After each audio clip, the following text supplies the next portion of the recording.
I trust you remember a few weeks back, we talked about Lot and we discussed some of his decisions and how his decisions had consequences. And as we painted the picture of Lot, we kind of painted it in such a negative way that that he was just this vile reprobate type of an individual, and that his decisions had long-term effects, and they did. And we're going to talk about one of them because it deals with his wife. And again, it's not going to be a deep lesson. It's going to be a very simple lesson. And we'll just try to see what we can extract with regards to Lot's wife, lessons that we can come and have relate to us today. We know that in Genesis 19, verse 26, it simply states, but his wife from behind him looked back. She became a pillar of salt. Now, I looked at some pictures of formations outside the region of Zoar. And there's one that is kind of in front of a cave. And it is said to be, I don't know how they'd prove it, that it is said to be Lot's wife. Now, I know we had some pamphlets around here talking about the caveman, the first caveman. And Linda was reading it to me and was trying to say that Lot was the first caveman. Well, might be stretching the issue a little tiny bit. But indeed, his decisions did bring him to reside in a cave for a period of time. So decisions. But I don't think we need to paint him as dire as it once was. Nor do I, well, let's see how it all plays out.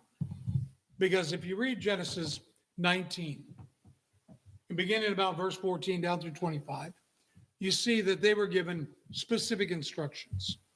And there was a hesitancy on the part of the entire family. Lot hesitated. His daughters hesitated. His wife hesitated.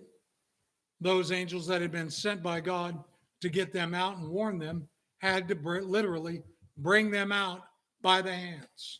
All of them. Lot had gone to his son-in-laws.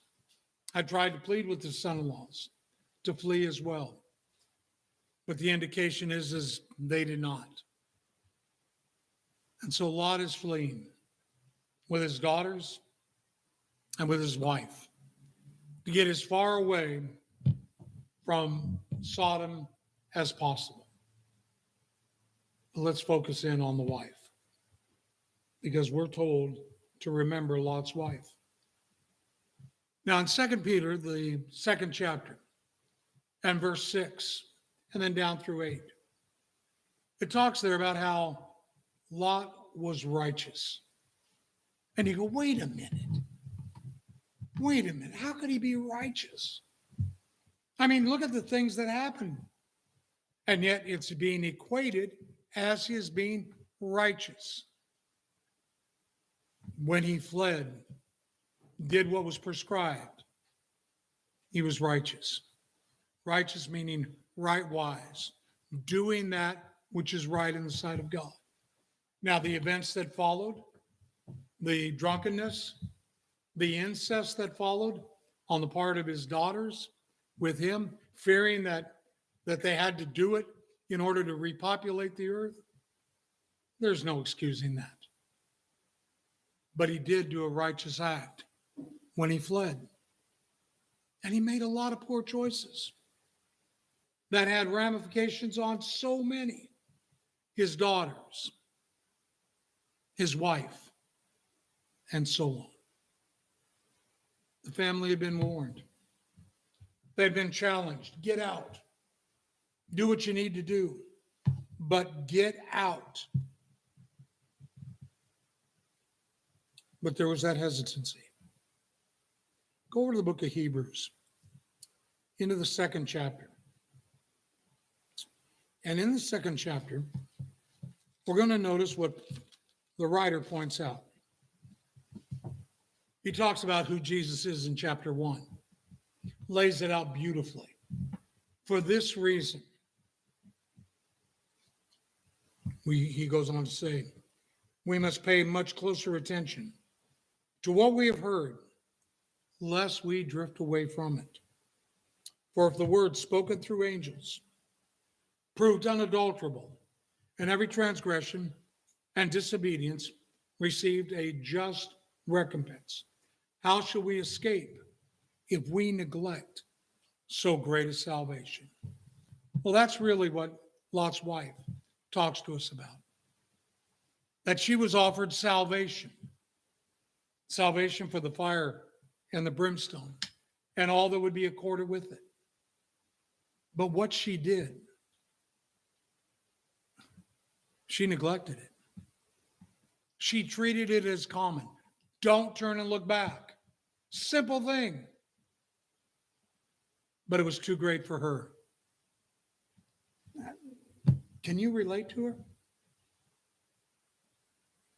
Can you think that you might not have been doing the same exact thing? Now, think about it in a spiritual context. As a Christian, do you sometimes look back at the world? Look back and have a longing for what was? Sorry, maybe that you left it. Kind of want to get back and just dip your toe back into that pool, so to speak. Because that's all she was doing. And I say all, that cost her everything. The consequences.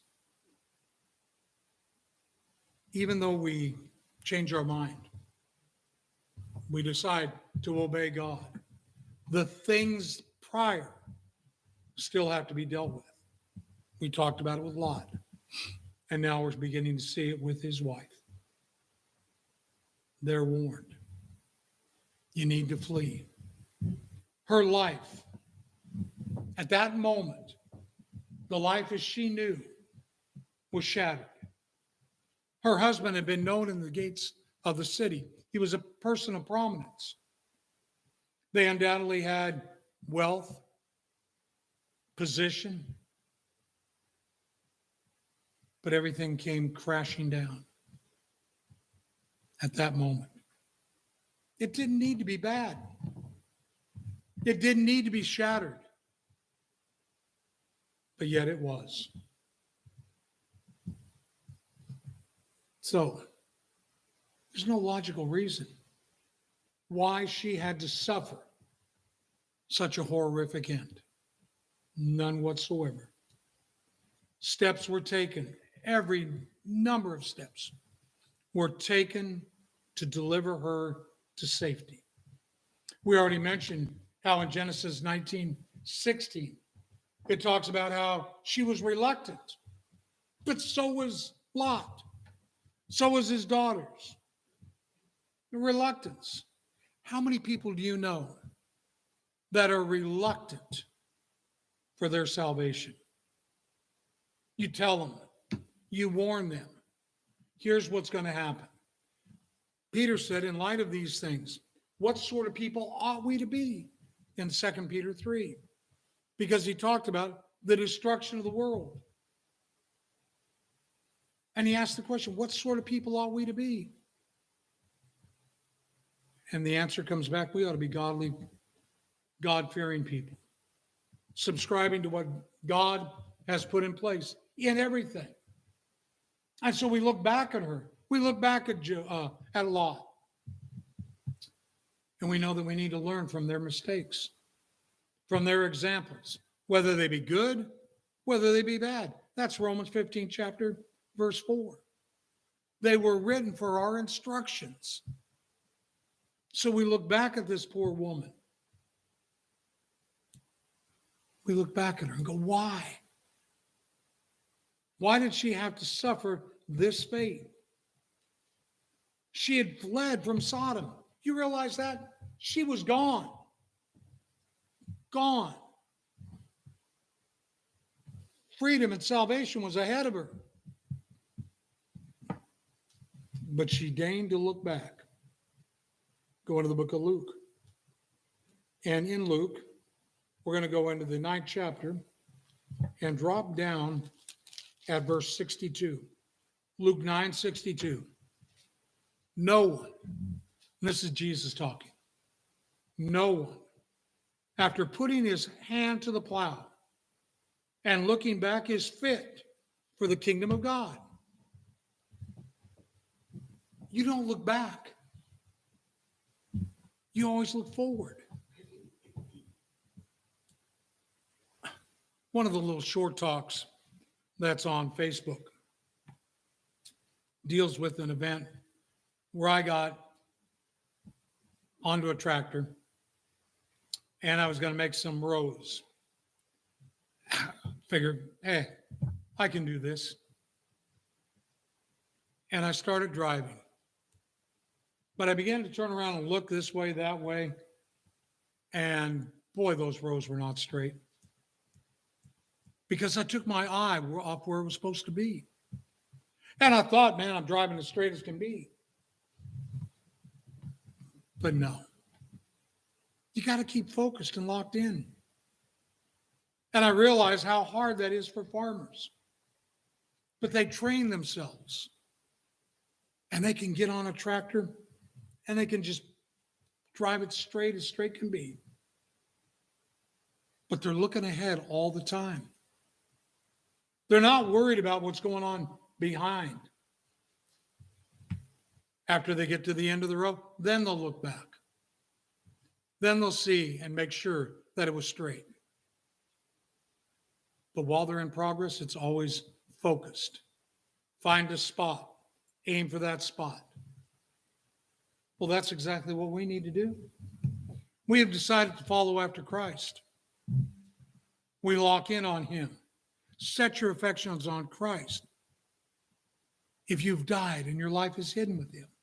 That's what Paul writes to the Colossians. Have you done that? You locked in? If you have, keep looking there. Keep seeking those things above. Well, Peter talks a little bit further about this same dynamic. Turn over to 2 Peter, 2nd chapter. I think you can see it on the overhead.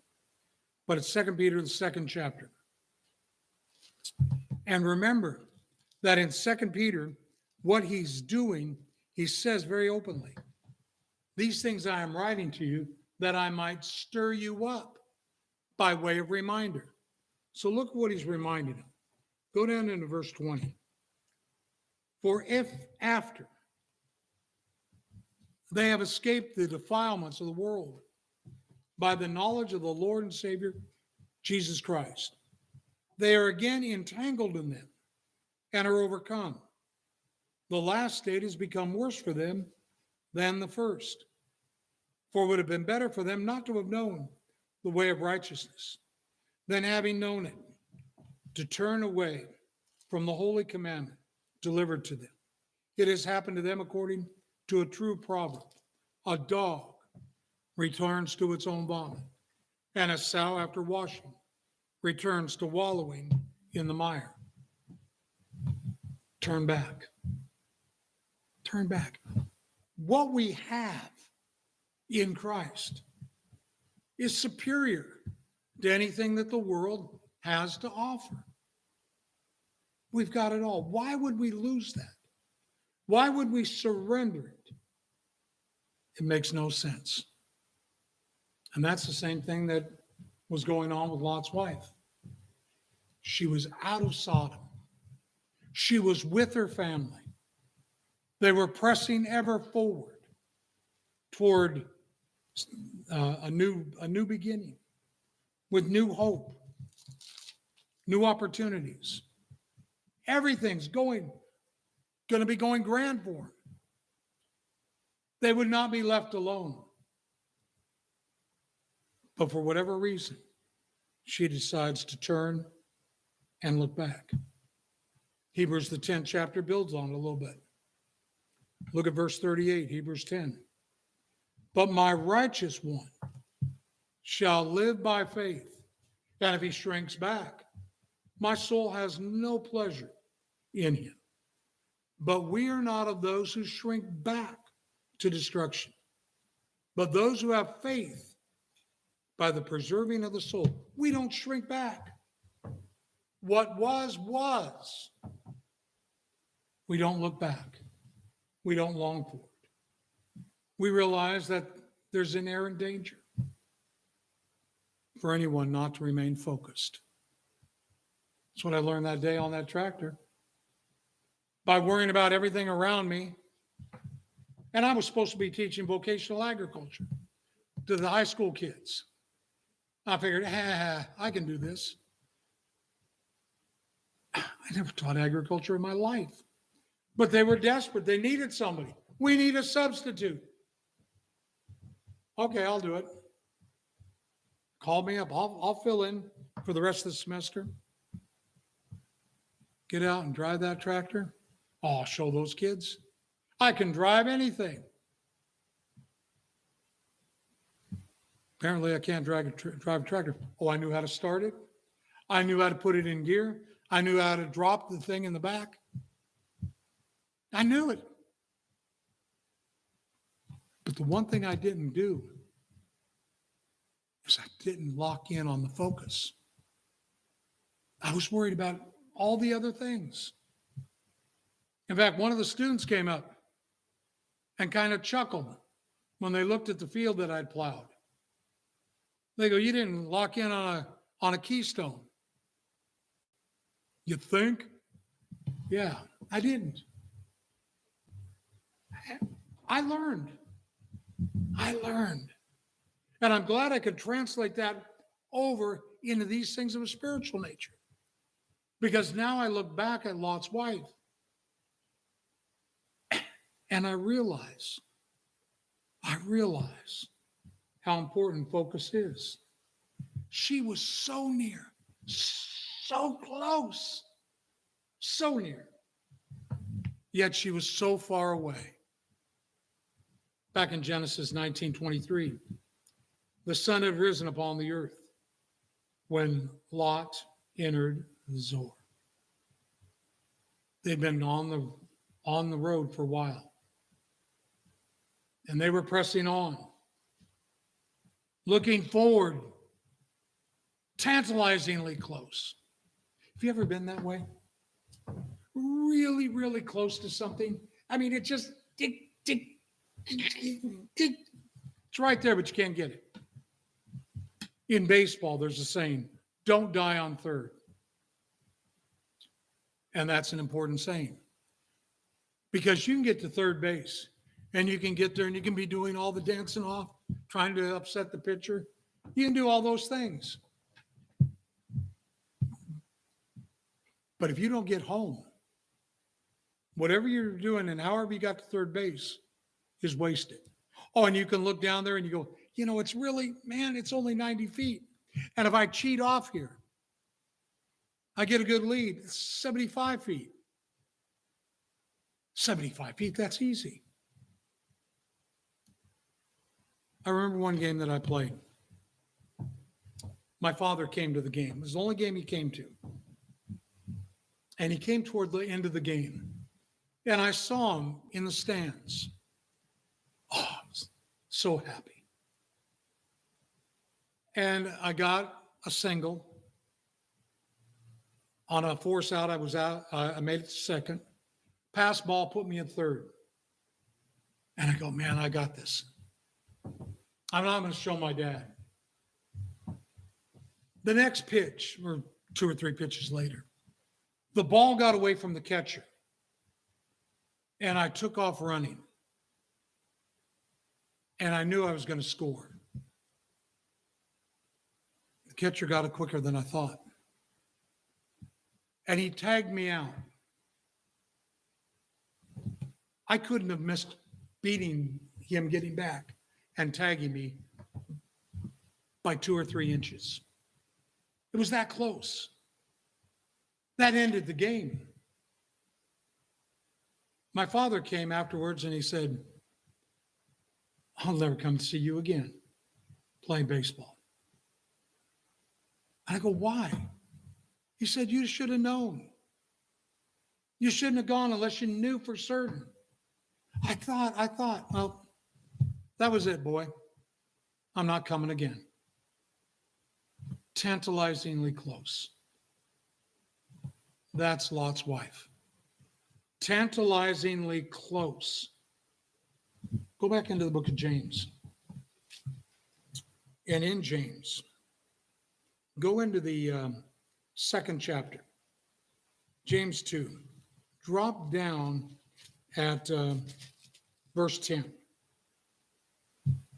In verse 10, James writes, everyone who keeps the whole law and yet stumbles in one point, he has become guilty of all. We might be good citizens, but if we violate the law in one point, we become guilty of it all. You may pay your taxes. You may never speed. You may never do any number of things. But if you swindle an insurance company and you're found out, well, even if you're not found out, you expose yourself to the fullness of the law. Los Angeles County, Los Angeles City. Unfortunately, our politicians leave a lot to be desired in many instances. Another councilman found guilty recently. 2 years ago, found guilty, serving time. And you look at them as paragons of the community. And they did all the things, philanthropic and so on. But in one point, they came up short of the mark. Guilty. Guilty. We need to keep the whole letter of the law. We realize God's mercy and God's grace is there. We understand that. But if we know the right thing to do and do not do it, it's a sin. We can keep the whole letter of the law and stumble. We expose ourselves to the fullness of the law. In Revelation, 2nd chapter, verse 10, in the message to the 7 churches in Asia, it's really simple. Be faithful until death, and I will give you the crown of life. Now flip over to 2 Corinthians, the 4th chapter, and blend it in. And notice, we're going to go in at verse 16. Therefore, we do not lose heart. But though our outer man is decaying, yet our inner man is being renewed day by day. For momentary light affliction is producing for us an eternal weight of glory, far beyond all comparison, while we look not at the things which are seen, but at the things which are not seen. For the things which are seen are temporal, but the things which are not seen are eternal. We look at those things. We press on, wanting and longing for the crown of life. And if we don't make it, this life has been empty, been in vain. Lot's wife is testimony to that. We can see in her example, she lost it all. And she was, so close. But she turned and looked back. What did she leave back there? She didn't leave her husband back there. She didn't leave her daughters back there. Everything that should have been important, vital in her life, was there.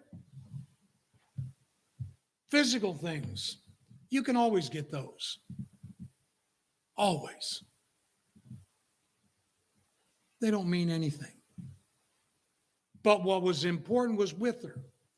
husband, daughters, whatever was behind was of no consequence. Should not have cost her her life. And we think the same thing.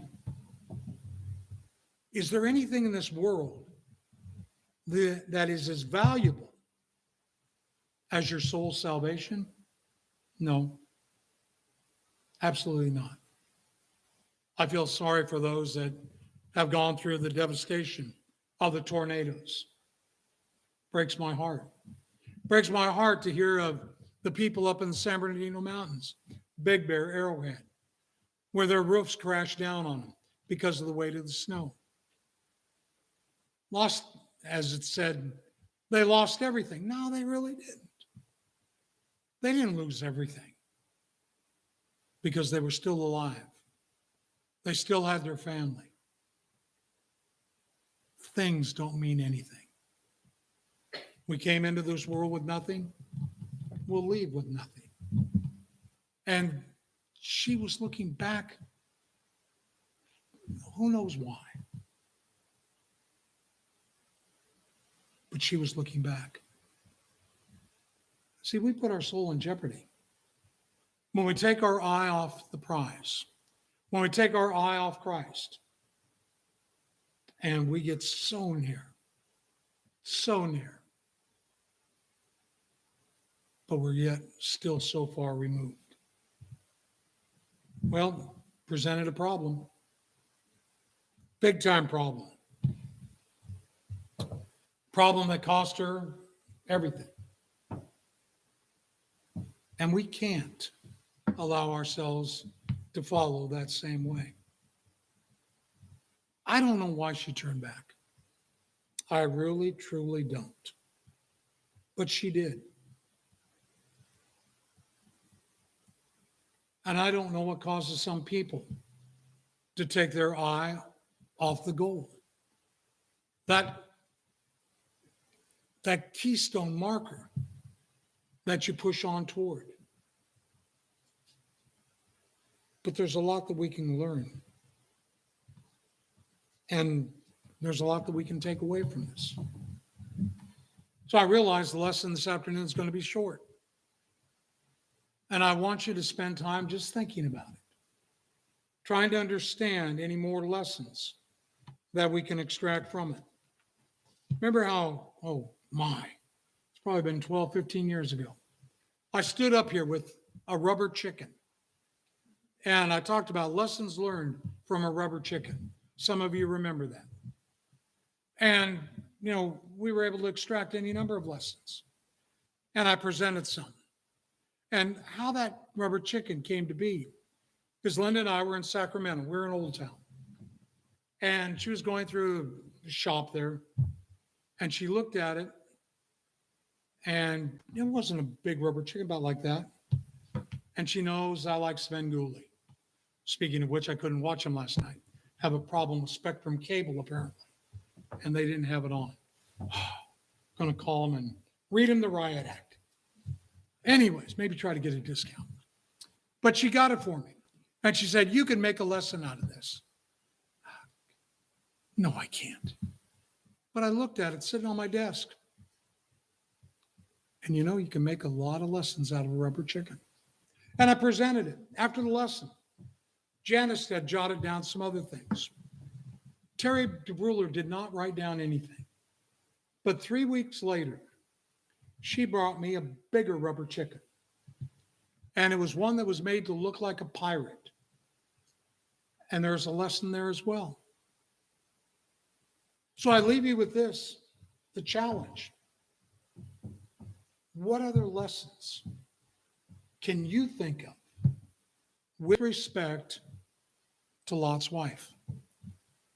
Jot them down.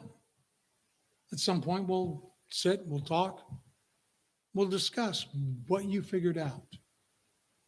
Jesus used examples all the time. Look unto the fields, they're white unto harvest, and so on. Physical illustrations, physical examples resonate with us. They have that relatability factor. And I think that's the case with Lot's wife. She was a woman not unlike us. She had something that was behind her, something that she thought was precious enough to turn, to look, and to see. So I've got to sit back and I've got to look at my life. And is there things back there that are going to prove problematic for me? Or am I going to keep my eye on the prize and realize that which is set before me? Seems fairly easy, but boy, is it hard. It's hard. Ken was talking about the Grand Prix of Long Beach coming up. And, down in Long Beach, they're getting ready for it. And they've got it going through the streets and whatnot. But there has to be great attention paid when the drivers are racing. And they're going to pick out a point. They're going to aim for that point. And they're going to have gone and done some practice runs and know where the challenges are. And we know that the greatest challenge we have in life is self. And that was the greatest challenge that Lot's wife had, was self. Well, the lesson is yours this afternoon. And it was not designed as a lesson to cause anyone to obey the gospel, but rather just as a tie-in to Romans 15 and verse 4. And to realize we look back and we learn. And so we challenge our thinking and see how it applies to us. But if there's any here that might be subject to the invitation anyway, if there's a way we can be of spiritual service,